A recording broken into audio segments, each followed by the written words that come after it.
Welcome to Sharma ji की कहानियाँ। हमारी आज की कहानी है भाभी का प्यार। माही को दो शादियों के कार्ड एक साथ मिले। एक भाई की बेटी की शादी का और एक जेठ जी की बेटी की शादी का। दोनों शादियां भी एक ही दिन थी और दोनों ही रिश्ते ऐसे कि शादी में जाना टाला नहीं जा सकता था। माही कार्ड को उलट पुलट कर ऐसे देखने लगी जैसे ध्यान से देखने पर कोई न कोई सुराग मिल जाएगा या कोई दूसरी तारीख मिल जाएगी या फिर कोई दूसरी सूरत मिल जाएगी दोनों शादियां अटेंड करने की। वह क्या करेगी अब? भाई की बेटी की शादी में शामिल नहीं हो पाएगी तो भैया भाभी की नाराज़गी झेलनी पड़ेगी, और अगर जेठ जी की बेटी की शादी में शामिल नहीं हुई तो जेठ जेठानी उसकी मजबूरी समझकर कुछ कहेंगे नहीं, पर उनके प्यार भरे उलाहने का सामना कैसे करेगी? कि कर्तव्य विमूढ़ सी वे पास पड़ी कुर्सी पर बैठ गई। विभव से पूछेगी तो वे तपाक से कह देंगे कि जो तुम्हें ठीक लगता है वह करो। वह फिर दोहराए पर खड़ी हो जाएगी, या फिर बहुत अच्छे मूड में होंगे तो कह देंगे कि तुम अपने भाई की बेटी की शादी में शामिल हो जाओ और मैं अपने भाई की बेटी की शादी में शामिल हो जाता हूँ। लेकिन वह ऐसा नहीं कर सकती। शाम होने को थी। अंधेरा धीरे धीरे चारों तरफ फैल रहा था। उसका दिल वहाँ पहुँच गया जब उमंगें थीं, रंगीन इंद्रधनुषी सपने थे, माता पिता थे, उसकी कुलांचें भरने वाली उम्र थी। वे दो भाई बहन थे, माता पिता की इकलौती लाडली बेटी। भाई के बाद लगभग 10 सालों के बाद हुई, इसलिए भाई का भी लाड प्यार भरपूर मिला। वह 20 साल की थी जब भाई की शादी हुई। आम लड़कियों की तरह उसके भी कई अरमान थे भाई की शादी के। काफ़ी लड़कियां देखने के बाद सिमरन पसंद आ गई। भाई के सेहरा बांधे देखकर हर बहन की तरह वह भी खुश थी। भाभी ने जब घर में कदम रखा तो खुशियां जैसे उनके घर के दरवाजे पर हाथ बांधे खड़ी हो गई। भाभी 23 साल की थी। उम्र का फासला कम था। उसे लगा उसे हम उम्र एक सहेली मिल गई। अभी तक तो घर में सभी बड़े थे। 3 साल उसे भाभी के सानिध्य में रहने का मौका मिला। 23 साल की उम्र में उसकी भी शादी हो गई। पहले माँ काम करती थी तो वह निश्चित होकर अपनी पढ़ाई करती थी। माँ भाभी की भी किचन में पूरी मदद करती थी, पर भाभी न जाने क्यों उससे हमेशा चिड़ी से ही रहती थी। शायद उन्हें लगता था कि यह आराम से अपनी पढ़ाई कर रही है, बाकी सारा काम मुझे ही करना पड़ता है। नई होने के कारण वे अधिक नहीं बोल पाती थीं, पर भाव भंगिमाओं से सब जता देती थीं। भाभी के हाव भाव समझकर वह भी किचन में हाथ बटाने की कोशिश करने लगी तो माँ ने टोक दिया, तू जा, अपनी पढ़ाई कर, ये काम तो ज़िंदगी भर करने हैं। वह जाने को हुई तो भाभी बोल पड़ी, पर काम आएगा नहीं तो आगे करेगी कैसे? उसे समझ नहीं आया कि भाभी की बात माने कि माँ की। वह एमएससी कर रही थी। पढ़ने में वह हमेशा कक्षा में अच्छे विद्यार्थियों में गिनी जाती रही। भाभी अपनी चुप्पी के पीछे से भी पूरी दबंगता दिखा देती थी। भाई भी उससे पहले की तरह बेतकल्लुफ़ नहीं रहते थे। पहले की तरह भाई से फरमाइश करने की उसकी अब हिम्मत नहीं पड़ती थी। भाई कहीं बाहर तो जाते तो भाभी के लिए कई चीज़ें खरीद कर लाते। वह बहुत उम्मीद से देखती कि शायद उसके लिए भी कुछ खरीद कर लाए हों, पर ऐसा होता नहीं था। उसे किसी बात की कमी नहीं थी, पर भाई का कुछ न लाना जता देता कि अब उनकी ज़िंदगी में उसकी कोई अहमियत नहीं रह गई है। उसने ये मासूम सी शिकायत माँ से की तो उन्होंने उसे ही समझा दिया, ऐसा तो होता ही है पगली, तेरी शादी होगी तो तेरा पति भी तेरे लिए ऐसे ही लाएगा। पति के लिए पत्नी सब कुछ होती है और लोग कुछ नहीं होते। होते हैं पर पत्नी से कम ही होते हैं। 2 साल तक भाभी का व्यवहार समझते हुए भी उसने अधिक ध्यान नहीं दिया। उसके लिए भाभी फिर भी अपनी थी, पर भाभी उसे कभी अपना नहीं समझ पाई। उसके 23 की होते होते माता पिता ने उसके लिए लड़का देखना शुरू कर दिया। विभव बैंक में अफसर थे। उनके घर में 2 भाई व 1 बहन और माँ थी। वह सब कुछ अच्छा देखकर उसका रिश्ता तय हो गया और फिर उसकी शादी हो गई। उसने सोचा कि यह भाभी के साथ उसके रिश्ते सहज हो जाएंगे। जब वे कभी कभी आएगी तो भाभी भी उसे पूरा सम्मान देंगी। ससुराल में सभी ने उसे हाथों हाथ लिया, पर घर में जेठानी का ही राज था। वे पूरे परिवार पर छाई हुई थी। सास, ननद व यहाँ तक कि उसके पति के दिलो दिमाग पर भी वही राज कर रही थी। वे अनायास ही ईर्ष्या से भर उठी। मायके जाती तो वहाँ सब कुछ भाभी का, तो यहाँ सब कुछ जेठानी का। धीरे धीरे ना चाहते हुए भी उसके मन में जेठानी के प्रति ईर्ष्या की भावना घर कर गई। पति से कुछ भी पूछती तो एक ही जवाब मिलता कि भाभी से पूछ लो। साड़ी खरीदनी है, साथ चलो, तो उसे जवाब मिलता भाभी के साथ चली जाओ, या फिर चलो भाभी को भी साथ ले चलते हैं, उनकी पसंद बहुत अच्छी है। खाने में क्या बनाऊं? भाभी से पूछ लो। सास भी बड़ी बहू से पूछे बिना कुछ न करती। उसे सब प्यार करते पर महत्व बड़ी को ही देते। जेठानी के साथ समझौता करना उसे अच्छा नहीं लगता था। जेठानी उसका रुख समझकर बहुत संभल कर चलती, पर कुछ न कुछ हो ही जाता। जेठ जेठानी कहीं जाते तो बच्चे घर छोड़ जाते। बच्चों की चाचा के साथ घूमने की आदत तो पहले से ही थी, अब चाची भी आ गई तो क्या, वे दोनों कहीं भी जाना चाहते तो दोनों बच्चे भी उनके साथ लग जाते। वह विभव पर भुनभुनाती, नई शादी हमारी हुई है या जेठ जेठानी की, वे दोनों तो अकेले जाते हैं और हमारे साथ ये दोनों लग लेते हैं। तो क्या हुआ माही, उन्हें इस बात की समझ थोड़े ही है, बच्चे ही तो हैं। ये ऐसे ही हमारे साथ जाते रहे तो जब तक ये बड़े होंगे तब तक हम बूढ़े हो जाएंगे। अरे जब हमारे चुनमुन होंगे तो उन्हें भाभी संभालेंगी, तब हम खूब अकेले घूमेंगे। जरूर संभालेंगी, अपने तो संभलते नहीं। जेठानी उसका मूड समझकर बच्चों को जबरन रोकती, ना मानने पर एक दो थप्पड़ तक जड़ देती। बच्चे रोते तो उन्हें रोता देखकर विभव का मूड खराब हो जाता, और विभव का खराब मूड देखकर उसका मूड खराब हो जाता, और जाने का सारा मज़ा किरकिरा हो जाता।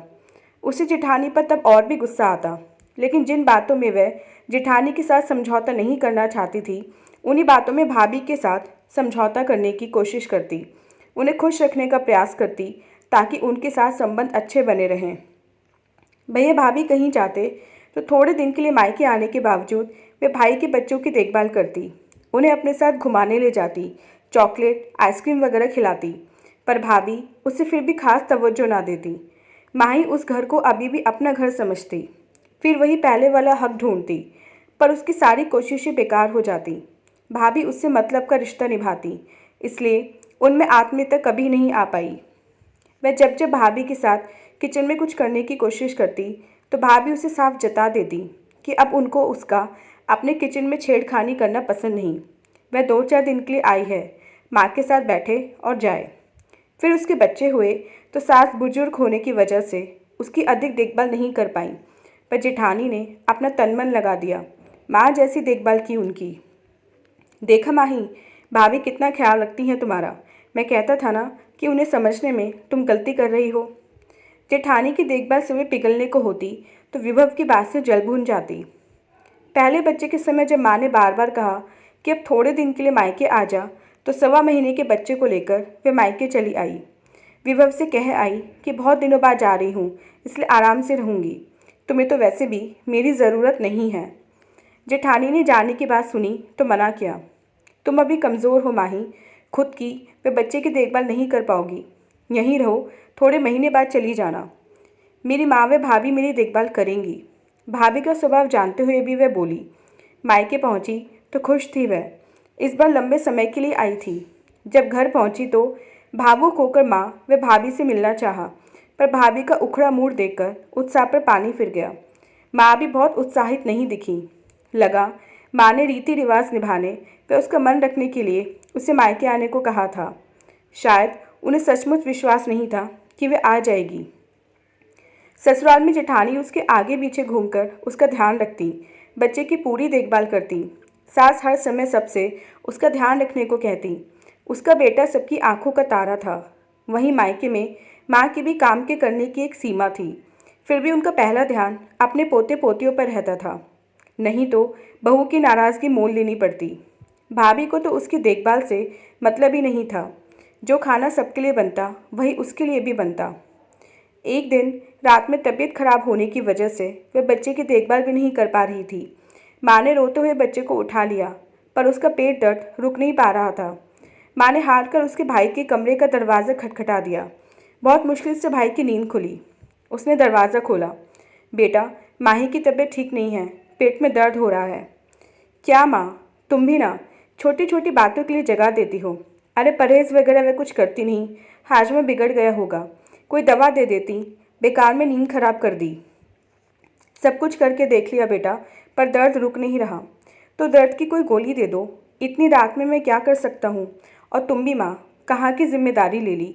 उसे अपने घर भेजने की तैयारी करो। उनकी जिम्मेदारी है, वहीं संभालें। जाओ सो जाओ, अभी सुबह देखेंगे, कहकर भाई ने दरवाज़ा बंद कर लिया। माँ लौट आई। न माही ने कुछ पूछा, न माँ ने कुछ कहा। उसने सब कुछ सुन लिया था।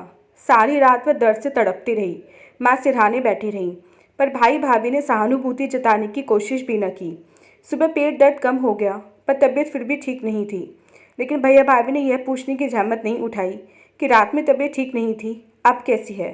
वह सोच रही थी कि उसकी इतनी तकलीफ़ में तो ससुराल में रात में पूरा घर हिल जाता, यहाँ तक कि बच्चे भी उठकर बैठ जाते।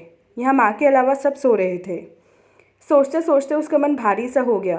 किस मृग तृष्णा में बंधी हुई वह बार बार यहाँ आती है और भैया भाभी के द्वारा अपमानित होती है। क्या खून के रिश्ते ही सब कुछ होते हैं? जेठ जेठानी उस पर जान छिड़कते हैं, लेकिन उन्हें वह अपना नहीं समझ पाती। उल्टा चाहती है कि उसका पति भी उन्हें अधिक तवज्जो ना दे। वह बिस्तर पर गमगीन सी बैठी हुई थी, तभी माँ चाय लेकर आ गई। माही रात की बात से दुखी होगी, ये तो वे जानती थी, पर उनके हाथ में था भी क्या? क्या हुआ माही, अब कैसी तबीयत है तेरी? माँ स्नेह से उसका सिर सहलाते हुए बोली। अब ठीक है माँ, आपको भी रात भर सोने नहीं दिया मैंने। अरे कैसी बात कर रही है तू? अच्छा चल, मुँह हाथ धो ले और चाय पी ले। माही चुपचाप चाय पीने लगी। माँ ने अपना कप उठा लिया। दोनों चुप थे, पर दोनों के दिल की बातों से परेशान थे। माँ, मेरी तबीयत अगर ऐसी ससुराल में ख़राब होती तो मेरे जेठ जेठानी सारा घर सिर पर उठा लेते। अचानक माही बोली तो माँ समझ गई कि माही क्या कहना चाहती है। वे धीरे से उसके पास खिसक आईं। माही, तू जिन रिश्तों की जड़ों को सींचना चाह रही है वे खोखली हैं, सूखी हुई हैं बेटा। खून के रिश्ते ही सब कुछ नहीं होते। जितनी कोशिश उन्हें अपनी भाभी के साथ बनाने की करती है, उसका अंश मात्र भी अपने जेठ जेठानी के साथ करेगी तो वे रिश्ते लहलहा उठेंगे। जो रिश्ते तेरी तरफ कदम बढ़ा रहे हैं उन्हें थाम, उनका स्वागत कर। जो तुझसे दूर भाग रहे हैं उनके पीछे क्यों भागती है? माँ उसके और अपने मन के झंझावतों को शब्द देती हुई बोली। ये तेरी मृत तृष्णा है कि कभी न कभी भाभी तेरे प्यार को समझेंगी और तेरी तरफ कदम बढ़ाएगी। कुछ लोग प्यार की भाषा को कभी नहीं समझ पाते, पर तू प्यार की कीमत समझ माही। अपने जेठ जेठानी के प्यार को समेट ले। वही हैं तेरे भैया भाभी जो तेरे सुख दुख में काम आते हैं, तेरा ख्याल रखते हैं, तेरे अच्छे बुरे व्यवहार को तेरी नादानी समझकर भुला देते हैं। माँ उसे पहले भी ये बात कई बार समझाना चाहती थी। उसके प्यार का बहाव ससुराल की तरफ मोड़ना चाहती थी, पर माही समझना ही नहीं चाहती थी। पर आज पता नहीं क्यों माँ की बात समझने को दिल कर रहा था। उनकी बातें उसके अंतर्मन को छू रही थीं। माँ चली गई तो वह अपने आप में गुमसुम सी हो गई। जब उसका गाल ब्लैडर की पथरी का ऑपरेशन हुआ, तब भी कैसे सास व जेठ जेठानी ने दिन रात एक कर दिया था, और भैया भाभी ने बस एक फ़ोन कर अपने कर्तव्यों की इतिश्री कर ली थी। जेठ जेठानी ने तन मन धन लगा दिया था। ननद भी ऑपरेशन के समय 2 दिन के लिए उसके पास आ गई थी।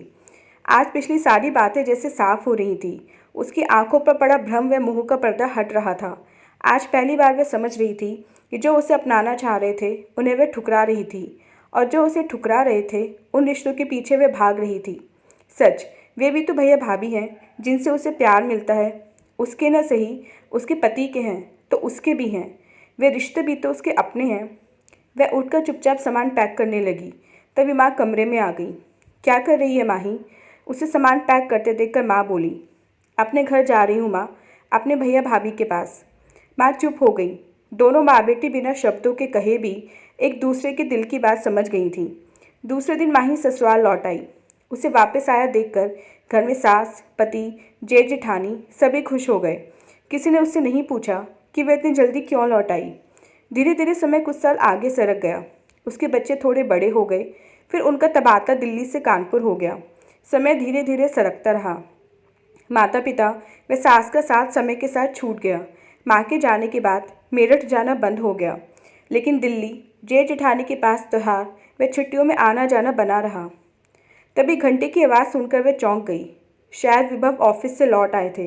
वे वर्तमान में लौट आई। उसने उठकर दरवाज़ा खोल दिया। क्या बात है माही, बहुत गमगीन सी लग रही हो, तबीयत ठीक नहीं है क्या? विभव उसे इस कदर उदास देखकर बोले। नहीं कुछ नहीं, सब ठीक है। दिल्ली से सोनिया की शादी का कार्ड आया है, जाने की तैयारी करनी है, रिजर्वेशन कराना है, यही सब सोच रही थी। वह उत्साहित होते हुए बोली, और ये दूसरा किसका है?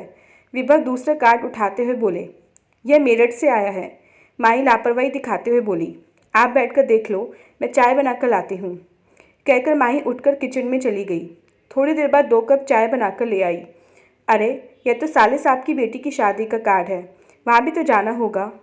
तुम वहाँ चली जाओ, मैं नहीं। माही बीच में बात काटती हुए बोली, वहाँ आप उपहार भेज दो, हम दोनों ही दिल्ली जाएंगे और थोड़े दिन पहले जाएंगे, क्योंकि शादी में मदद भी तो करनी है। माही पूरे आत्मविश्वास से बोली और शांत भाव से चाय पीने लगी। विभव ने चौंक कर उसकी तरफ देखा, सब कुछ समझा और चुपचाप चाय पीने लगे। समझ गए कि प्यार व स्नेह के रिश्ते खून के रिश्तों पर भारी पड़ गए हैं। आपस में प्यार और विश्वास नहीं है तो खून के रिश्तों के धागे भी कच्चे पड़ जाते हैं। इसलिए परछाइयों के पीछे भागने के बजाय हकीकत को अपनाना चाहिए।